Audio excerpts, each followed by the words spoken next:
इनको क्या मालूम ये देश को और कंगाल कर रहे हैं। 1 करोड़ साधु है वेदधारी। अब बताइए 1 करोड़ आदमी जब देश में काम नहीं करेगा उस देश की स्थिति क्या होगी। ये देश को गरीबी रेखा के बहुत नीचे ले जाने वाले यही है। आगे दूरदर्शी का समय आ रहा, इनको पकड़ा जाएगा, इनसे पूछा जाएगा तुमने क्या किया। कोई अगर भक्ति की है, किसी की भक्ति की कोई शक्ति हो तो कुछ काम करके दिखाओ। अगर काम नहीं किया दाढ़ी बाल मुड़वा के फौरन काम में लगा दिया, तुरंत काम। तुमने देश का अन्न खाया, कुछ नहीं किया, देश में लोगों का खर्चा की दिया और कुछ नहीं किया, इसलिए तुम देश के सच्चे नागरिक नहीं, तुम्हारे में सच्चाई नहीं है। तो दूरदर्शी आने पर दूध का दूध पानी का पानी। सच्चाई क्या है, सच्चाई किसे कहते हैं, सच्चा कौन माना जाएगा, ये सब दूरदर्शी करके दिखाएगी। ये भाषण स्पीच नहीं है, ये जो काम होने जा रहा उसकी जानकारी दी जाए। मैंने पहले भी कहा, अभी कह रहा हूं, मैं भाषण इस चीज पर कभी नहीं दी। मैं जो काम कर रहा हूं उसकी जानकारी दे रहा हूं, ये आगे जो काम होने वाला उसकी सूचना दे रहा हूं, उसकी ये आगे दूरदर्शी क्या करेगी, क्योंकि सबका देख लिया। 70 साल की आजादी में सबको देख लिया गया, कुछ नहीं, कुछ भी नहीं। अरे भाई कितना समय और चाहिए। कलयुग में 60 साल के बाद रिटायरमेंट होता। रिटायरमेंट का मतलब तुम काम करने की योग्य नहीं रहे अब, इसलिए सरकार रिटायरमेंट करती। लेकिन सरकार की दोहरी नीति है, कर्मचारी अधिकारियों को 60 साल में रिटायर करती और 70 साल 75 साल के बुढ़े शासन कर रहे हैं। ये कौन सा कानून है। अरे एक तरफ प्रजातंत्र कहते हो कि राजा प्रजा बराबर है, और एक तरफ कानूनों में मतभेद है। ये आपको करना पड़ेगा। तो संविधान किए जाते हो, संविधान मालूम है कि कहते ही हो संविधान, सब माने सबके लिए बराबर, विधान माने नियम कानून सबके लिए बराबर। कहाँ बराबर है। एक तरफ कर्मचारी अधिकारी जो 60 साल सेवा करता है, यानी बिल्कुल पूरा ट्रेंड है, अनुभवी है, उसको अयोग्य समझकर रिटायर किया जाता है और 70 और 75 साल के बूढ़े राजनीति में भर्ती किए जा रहे हैं। ये कौन सा कानून। अरे ये भाई पूछो उनसे, इनको वोट देते हो, चंदा नोट देते हो, महंगाई भरते हो और टैक्स देते हो, जीएसटी भरते हो, उनसे पूछो कि भाई ये कौन सा कानून। प्रजा के साथ खुद राजा पूछ। जब राजा खुद ही सिद्धांत कानून को नहीं मान रहा तो प्रजा से कैसे मनवाएगा। लेकिन प्रजा पर जबरदस्ती लागू। नए कानून की पेंशन खत्म। अगर उनकी सरकार 2.5 साल अगर चल गई और फेल हो गई तो पेंशन बन गई सबकी भी। लेकिन जो कार्य कर रहे हैं उनकी नहीं। जो उधर बॉर्डर पर सीना खोले खड़े गोली लेने के लिए अभी कुछ। ये कैसा शासन है। अरे आप सबको इस पर विचार करना चाहिए कि हमारी धार्मिक धरा पर क्या हो रहा। धर्म का कहीं नाम और निशान नहीं। ऐसा मालूम रहता कि ये धर्म की परिभाषा ही भूल गई। नहीं मालूम कि धर्म किसे कहते। धर्म माने व्यवस्था। जब व्यवस्था बिगड़ती है तो धर्म और कर्म दोनों समाप्त हो जाते हैं।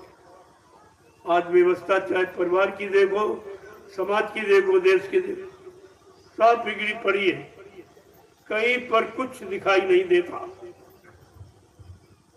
और विकास की बात करते, तो भाई कौन सा विकास हो? अगर दुनिया के किसी कोने से विकास शुरू किया गया होता तो ये 70 साल में तुम्हारे तक पहुंच ही नहीं पाया अभी तक। तो नहीं कहीं दिखाई दे रहा। कहाँ हो रहा? कोठरी में हो रहा, जंगल में हो रहा, नदी में, कहाँ हो रहा? ये सब झूठा। ये विकास क्या जाने, जिन्होंने अपने चरित्र का विकास नहीं किया, अपने परिवार का विकास नहीं किया, वो देश समाज का विकास क्या करेगा? इस पर आपको विचार करना चाहिए। कुछ नहीं, कुछ नहीं, सब चुप और सब उसी के सहयोगी। जब इतनी बुद्धि तुम्हारे पास नहीं है कि हमको किसका सहयोग करना चाहिए, अगर सहयोग करते हो और तुम्हारा सहयोग गलत जगह लग रहा तो तुम भी उसके भोक्ता बनोगे। जो भी अच्छा बुरा करेगा उस परिणाम में तुमको भागीदार बनना पड़ेगा। ये नियम है आका। इसे कहते हैं संग दोष।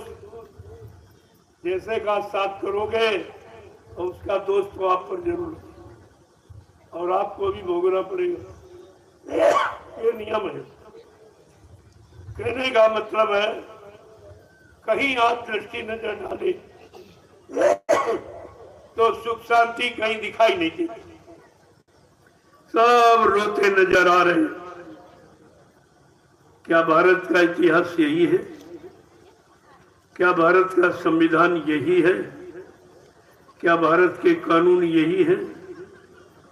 आपको इस पर विचार करना चाहिए, क्योंकि तुम प्रजा हो। प्रजातंत्र में प्रजा को पूरा अधिकार है अपने दुख दर्द मुसीबत को कहने का। अगर वो नहीं सुनता है तो तुरंत दरवाजा बदल दिया। उस दरवाजे पे फरियाद नहीं की जाती जहां फरियादी की फरियाद सुनने वाला कोई नहीं।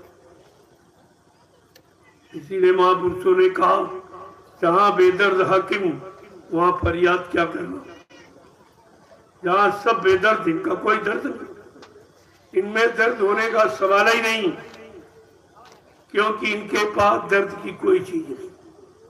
लोगों को परिवार का दर्द होता, अपने बाल बच्चों का दर्द होता, अपनी पत्नी का दर्द होता, और इनके पास वो सामान ही नहीं, तो दर्द कहां से? और फिर वो तुम्हारा दर्द कैसे समझेंगे? क्या कभी आज तक इस पर किसी ने विचार किया है कि भारत का राजा कैसा होना चाहिए, जिसके अंदर प्रजा के लिए दर्द हो, प्रजा के लिए प्रेम हो, प्रजा के लिए कुर्बानी हो, वो भारत देश का राजा होता। भगवान राम को देखिए, एक छोटे से व्यक्ति ने आरोप लगाया झूठा, और राजा ने पत्नी का परित्याग कर दिया और राज्य का परित्याग किया, फिर राजगद्दी का परित्याग किया, फिर अपने राष्ट्रीय कपड़े वस्त्र मुकुट का परित्याग किया और जंगल चले गए। इंतजारी काहे की परिवर्तन की। जो रामराज की स्थापना करने आए हैं उसकी इंतजारी करने के लिए जंगल, इंतजारी गद्दी पर राष्ट्रीय कपड़े मुकुट बांध कर नहीं, इंतजारी की जंगल में। और कितने दिन? 14 वर्ष। तो आपको तो भी 12 वर्ष हुए और तुमने इंतजारी भी नहीं की, भगदड़ की। तुम्हारा इंतजारी का इतिहास अभी नहीं है। अभी कितना और बढ़ जाएगा, कितने दिन और लग जाएंगे, क्योंकि जितना समय बढ़ेगा उतनी तुम्हारी मजबूती देखी जाएगी। तुम अपनी जगह दृढ़, मजबूत, स्थिर हो कि नहीं हो, इसीलिए समय बढ़ाया जाता। कहा था परिवर्तन तो चुटकी बजाते हो, फिर क्यों नहीं हो रहा? कहा उस चुटकी बजाने में तुम भी नहीं बच रहे हो, इसलिए नहीं हो रहा। तुम भी अब नहीं बच रहे हो कि तुम भी विरोधी और दोषी ही हो। तुम भी गुरु के विरोधी हो गुरु की व्यवस्था भूमिका के विरोधी हो तो तुम ही तो सजा पाने के लायक हो। इसलिए अगर चुटकी बजा दी जाए तो अपने भी चले जाएंगे, इसलिए देर है। देर तो का कारण आपने बनाया और देर के कारण आप। बाबा जी ने क्या कहा था, मैंने परिवर्तन का पूरा मसाला तैयार कर दिया, जब तुम उसके काबिल दिखाई दोगे तो सौंप दूंगा। अब काबिलियत योग्यता की पहचान कैसे होती, का परीक्षा के द्वारा। अब गुरु ने अपनी परीक्षा दी, क्योंकि हम आप परीक्षा के लायक नहीं थे। जब पढ़ाई नहीं की तो परीक्षा किस बात की ली जाए, और परीक्षा आप दे ही कर सकते थे। और गुरु ने परीक्षा अपनी दी और फिर तुम हो गए। देखो कैसा अनोखा, ये कलयुग का अनोखा इतिहास कि गुरु ने परीक्षा दी और चेला फेल हो गए। ये क्या है, ये अजीबो गरीब देखिए परिवर्तन। और फिर भी तुम्हारी समझ में नहीं आ रहा भी, कह रहे सज्जू नहीं आया, सज्जू नहीं आया। हमने कहा सज्जू तुम्हारे पीछे खड़ा, देखो देखो तो घूम के देखो, मुड़ के नहीं, घूम कर। घूमने मुड़ने में फर्क है। इस तरह से पूरा घूम जाओ, यानी हर तरफ से घूम जाओ, काम से, क्रोध से, लोभ से, मोह से, झूठ से, छल से, कपट से, हिंसा से, यानी सबसे मुक्त हो लो। ये घूमना है। और जिस दिन घूम जाओगे उसी दिन परिवर्तन तुम्हारे सामने खड़ा। परिवर्तन तुम्हारे से निकलेगा। बाबा जी किसी देश से खरीद के नहीं ले आएंगे जो तुमको पकड़ा देंगे। परिवर्तन हमारे तुम्हारे अंदर बैठा। अगर आप देखें तो रोज कितनी बार तुम सज्जू में जाते हो, कलजू में जाते हो, अपने में देखो कितनी बार रोज आप कलजू सज्जू में जाते हो। अब आप समझ लीजिए कि जब तक कलजू तुम्हारे अंदर का नहीं जाएगा तो क्या बाहर का कलजू सज्जू देख सकोगे। जब अंदर का कलजू निकल जाएगा तो बाहर सज्जू ही दिखाई देगा और कुछ आपको नहीं दिखाई।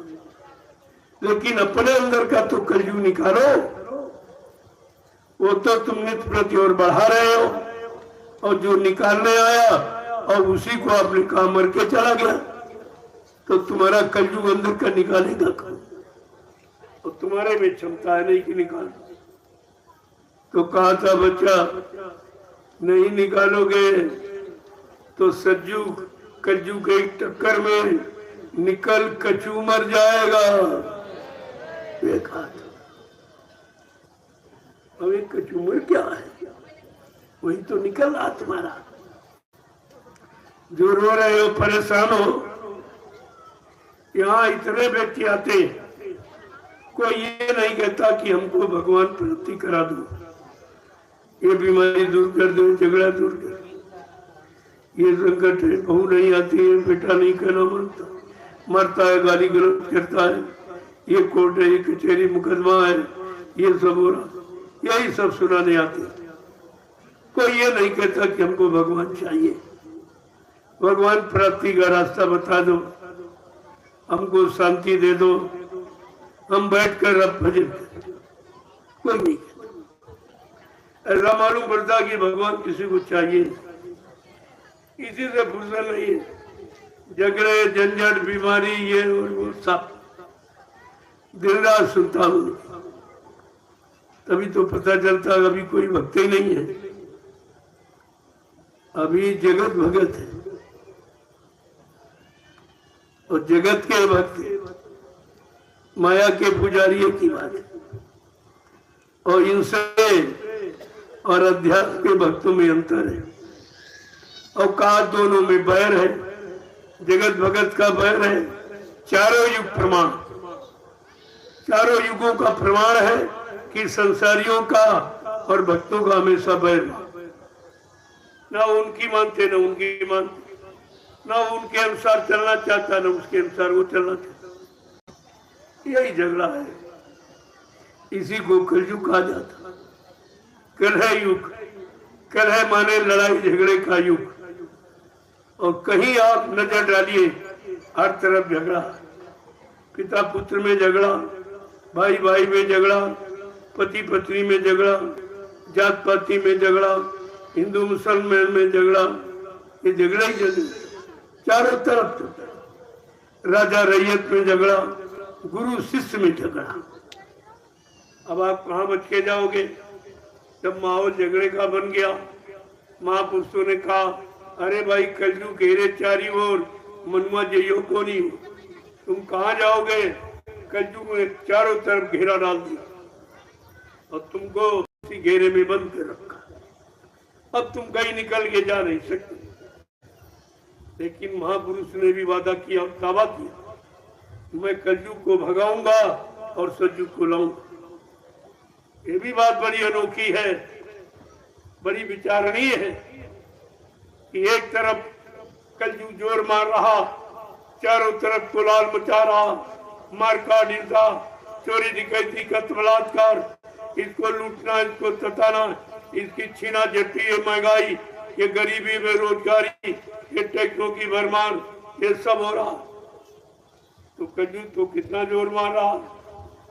एक तरफ बाबा जी कह रहे मैं सतयुग को लाऊंगा, बिल्कुल अपोजिट है, उल्टा, एकदम उल्टा। लेकिन लिखा वो झूठ नहीं कि संत वचन पलटत नहीं, पलट जात ब्रह्मांड। चाहे ब्रह्म अपनी ब्रह्मांड की रचना में तब्दीली बदलाव क्यों न कर दे, लेकिन संत जो कहेंगे वो करके दिखाएंगे।